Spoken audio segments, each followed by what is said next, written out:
আপনি কি জানেন একজন মধ্যবিত্ত বাবার সবচেয়ে বড় ভয় কি? দারিদ্রতা না, চাকরি হারানোর ভয়, তাও না। তার সবচেয়ে বড় ভয় হলো একদিন তার সন্তান তার দিকে তাকিয়ে কিছু একটা চাইবে, আর সে মাথা নিচু করে বলবে, এখন থাক বাবা, পরে নেব।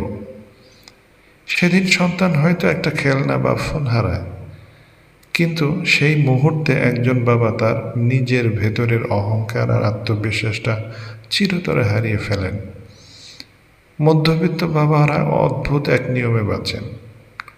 নিজের পায়ের ছেঁড়া জুতোটা বদলাতে সময় লাগে দীর্ঘ প্রায় 6 মাস, কিন্তু সন্তানের সামান্য একটা আবদার মেটাতে কিন্তু 6 সেকেন্ডও তিনি ভাবেন না। নিজের পকেট শূন্য করে সন্তানের মুখে হাসি ফোটানোই তো তাদের একমাত্র বিলাসিতা। আপনার কি মনে আছে সেদিন যখন আপনি একটা দামি জিনিস চেয়েছিলেন বাবার কাছে, আর বাবা বলেছিল সামনের মাসে কিনে দিব?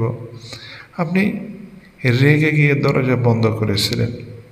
ভেবেছিলেন বাবা হয়তো বোঝে না, বাবা হয়তো দিতে চায় না। কিন্তু আপনি কি জানেন, সেদিন মাঝরাতে সবাই যখন ঘুমিয়ে পড়েছিল, তখন একটা মানুষ ক্যালকুলেটর হাতে নিয়ে বারবার হিসাব মেলানোর চেষ্টা করছিল, আর সে প্রতিবারই তার ভালোবাসা তার পকেটের কাছে হেরে যাচ্ছিল। লোকে বলে পুরুষ মানুষ নাকি কাঁদে না। আসলে মধ্যবিত্ত বাবারা সবার সামনে কাঁদতে পারেন না। তাদের কান্নার কোনো শব্দ হয় না।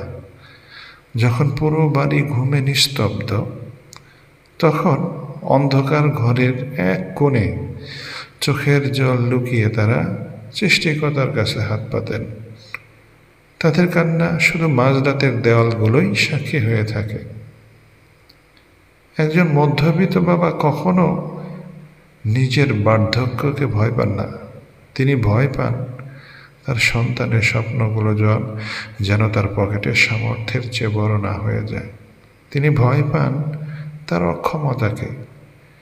আপনি হয়তো ভাবেন আপনার বাবা আপনাকে জড়িয়ে ধরে আদর করে না, মুখে বলে না ভালোবাসি, কিন্তু মনে রাখবেন, একটা মধ্যবিত্ত বাবার ভালোবাসা কোনো সস্তার কথাই থাকে না। তাদের ভালোবাসা লুকিয়ে থাকে তাদের ওই অপূর্ণ ইচ্ছাগুলোর মাঝে, যা তারা বছরের পর বছর আপনার জন্য কোরবানি দিয়ে আসছেন। বাবারা হয়তো মুখ ফুটে বলতে পারেন না, কিন্তু তাদের পুরো জীবনটাই আসলে আপনার নামে এক একটা উৎসর্গ। বুঝতে পেরেছেন? ধন্যবাদ। ধন্যবাদ সবাইকে। ভালো থাকবেন, ভালো রাখবেন, বাবাদের ভালোবাসবেন। সালাম আলাইকুম।